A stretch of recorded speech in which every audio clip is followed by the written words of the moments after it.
back to the Haney Biz Project with host Mark Haney. Welcome back to the Haney Biz Project, brought to you courtesy of Sun System Technology. I'm Mark Haney, and we have Jack Crawford here with Impact Venture Capital, and we've brought along the founder and CEO of Pondera Solutions, Mr. Jon Coss is in the house. How you doing, John? I'm doing great, Mark. All right, so good. I'm doing great. So this is going to be rapid fire between Mr. Crawford and myself. We're going to pepper you a little bit, but before we get into that, can you just give us an overview of what Pondera is and maybe a little bit of your background as well? Sure, be happy to. So Pondera was founded in 2011 with the idea that we were going to leverage the power of cloud computing, which is massive, and advanced computer algorithms to help detect and prevent fraud, waste, and abuse in large government programs. Beautiful. Yeah, so the way it works, basically, just real quick, is we government will hire us. They will provide us regular data feeds of transactions, whether it be Medicaid, unemployment insurance, what used to be called food stamps, now is called SNAP. And then we combine that with other data sources to check for people that shouldn't be receiving data, maybe stolen identities, fictitious businesses. And then we run all the transactions through a set of prediction algorithms to try to find individual cases of fraud, as well as trends, patterns, clusters, suspicious activity that might indicate fraud. So using machine learning or big data, and then you guys find a way to make it smart data and help catch the bad guys. Yeah, one of the things we do that's a little bit different than just, say, a traditional tech company is we use machine learning, we use prediction algorithms, but we combine that with the context of actual experts in fraud. So we actually hire more than half of our company directly out of government. We have former FBI agents, law enforcement agents, data mining experts from government programs, and they bring the context to that big data. So rather than just throwing a number out and saying this has a 42.735% chance of being fraudulent, we'll say this looks very likely to be fraud from the systems, and here's why, which is the context that our experts bring. Well, you've identified yourself as a product guy, but I'd like to hear the history of how you got into this line of work and what really prompted the launch of Pondera Solutions. Yeah, I think you went from, Mark, to your point, you went from idea to product to partnership with Google to revenues and cash flow positive faster than most entrepreneurs that I know. It was like lightning fast. And so a little bit of detail on sort of what were you thinking in those early stages, and sort of how did you accelerate the growth through those early days so quickly? Sure. Let me first say it didn't seem like it was lightning fast. And then second, let me say I'm a little uncomfortable having Jack here because he knew me when I was, a couple of guys and no revenue. So I got to be, really upfront here.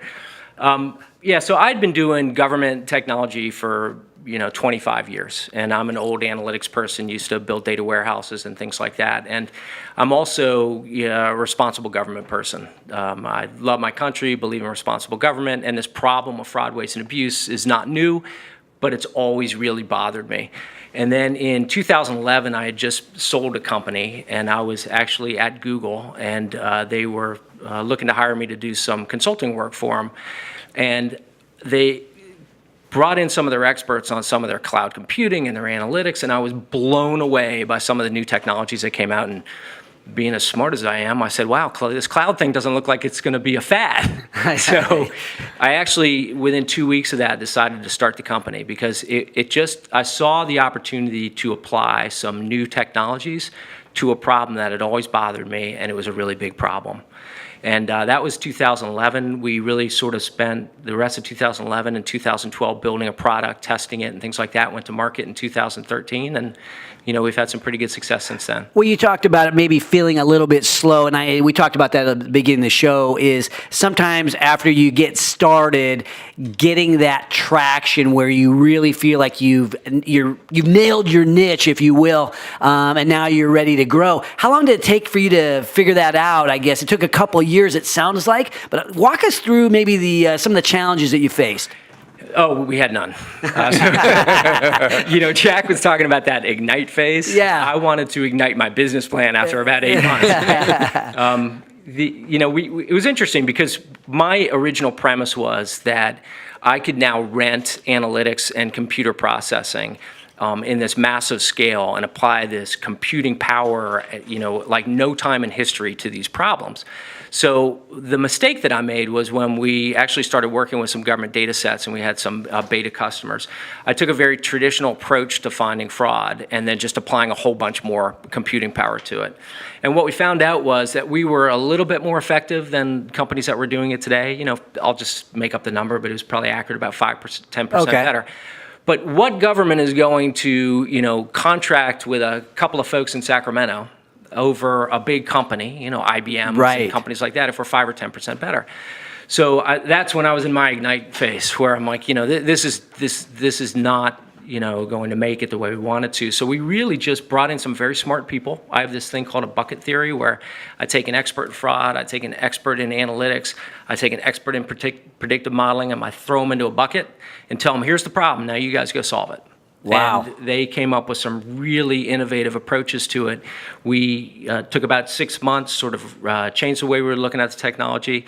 And when we came back, the results were no longer 10% better. Nice. They were dramatic. Can you talk a little bit about kind of using the vocabulary of the day, sort of going through the accelerate phase, and then getting capitalized in some of the decisions? I mean, you were really looking at the business model, who were the key people. You built an incredible team. I mean, one of your most significant accomplishments is the team that you put together. You got some outside perspective. I was impressed that you applied and were accepted into the accelerator program that we run, because you'd already been involved in successful businesses, and so the humility that it took to sort of step forward and say, you went all the way down to Jack Crawford's level to that's kind of shocking, John. Tell us what was wrong. Jack talks about humility. I got a lot of reasons for humility. Let's just start there. Yeah.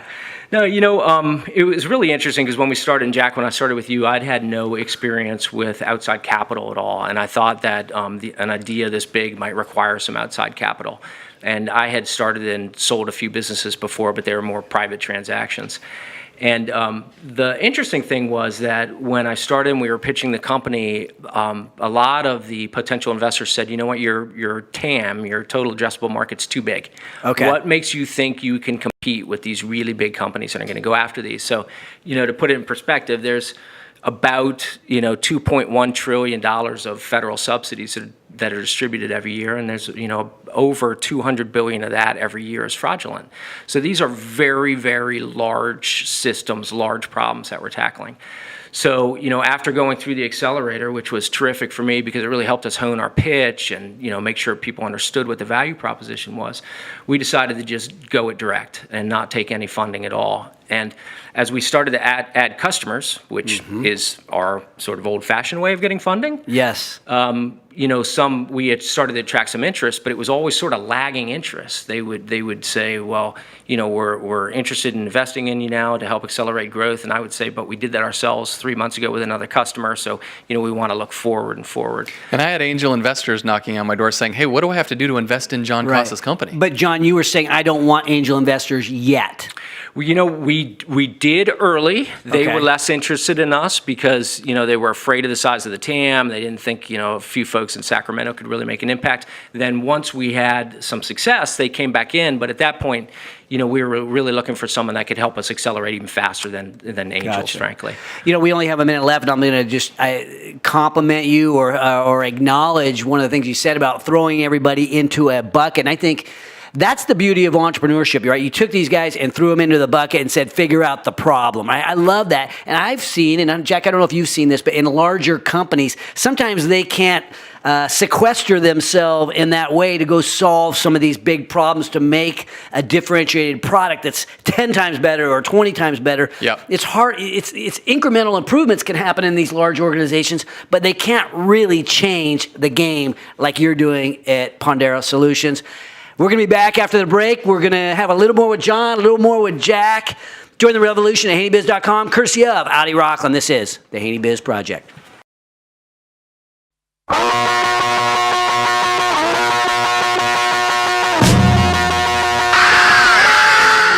Welcome back to Mark Haney, igniting the entrepreneurial revolution with the Haney Biz Project. Welcome back to the Haney Biz Project, brought to you courtesy of Hub International. I'm Mark Haney.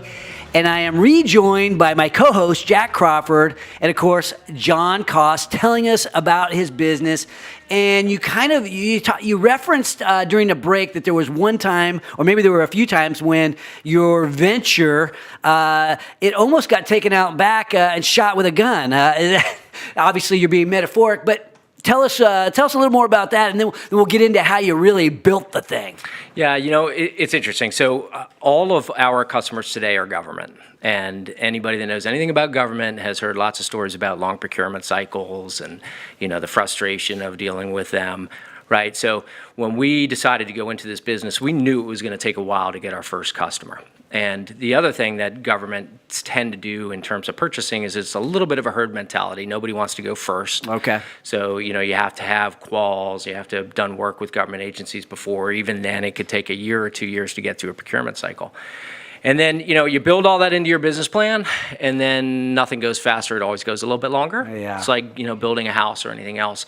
So there were times when we were certainly stretched. I'm not going to tell you how much money was left in my personal bank account, but it wasn't a lot. Okay. And, those are things that you spent a lot of your life building. And then you're looking at retirement accounts and never the kids' college savings accounts. But, Yeah. you start thinking, how far am I going to take this? I know it's a good idea, but there's so many impediments in your way. And I think that's true for any business, maybe even more so for but ours. I mean, you're a family man. You have a wife and your son, right? And daughter. And a daughter. And, what kind of toll does that take on life, right? And you had a bad knee at one point in there. I had a bad knee, yeah, which my friends hate to hear me complain about, but this is a great platform to do it. He talks about it a lot. I can imagine. That's my excuse for not running with Jack usually. But yeah, I mean, the nice thing I think about being an entrepreneur is you're always working, and you can always kind of be not working. And I tried to see all of my kids' sporting events and dance events and things like that. Not their dances. I'll let them go to those by themselves. Yeah. But my daughter did some dancing. And, you have the opportunity to do that, but then you make up for it by working until 11 o'clock or midnight at night. And, that went on for a long time. So a lot of people now that are seeing some of the success we have are saying, wow, you're like an overnight success. And, I kind of remind them that we're more of a 5-year overnight success. Yeah. And a lot goes into it. But, we have a mission that is really important to us. And, it's not just saving government's money, but it's putting bad people that are doing bad things with money that they've obtained illegally through these programs. It's helping to, get them off the streets, get them away from kids, elderly, vulnerable populations. So for me, all that time that we put into it was worth it. And for everybody at Pondera, I think that shares in that mission, it's pretty neat. That significant amount of capital that you put into the company, I mean, what you did was you took a big risk. And now on the back end, you effectively are the beneficiary because you brought in a sizable, an 8-digit round of financing, and you have a massive amount of ownership in the company. Can you just talk for the entrepreneurs out there that are thinking about taking in some outside capital? Can you talk a little bit about sort of the decision-making process as you looked at the business where it was at, how much you'd put into it, gutting it out and getting it to cash flow positive? Really, that was a victory in itself. And then the decision to bring in outside capital. Yeah, sure. The first part I'd say is it's great that I was smart enough that I couldn't come up with a good enough pitch to get capital early, because I would have given. You would have been diluted a little more. I would have been diluted early and not as good a rate. So that was really smart of me. But when it came time, we actually weren't looking for capital. We were growing organically well. But what happens is when you start to do some larger size deals, so for example, we want a deal that is paying us $6 million a year annually in subscription, that starts to get the attention of some larger competitors. Mm-hmm. And my thought was, we kind of enter into that, we sort of grow fast, or we're just a sort of a family business for the rest of time, or we start to decline. So it was very important for me when we decided to finally start taking some calls and entertaining some outside capital, that it wasn't just capital, but it was the right kind of partner that could help us grow, bringing in operational resources, bringing us talent, adding to my management team, things like that. And we spent, almost a year talking to strategics that were interested in acquiring the whole business, private equity companies, East Coast, West Coast, small, medium, large. I mean, we really went very wide.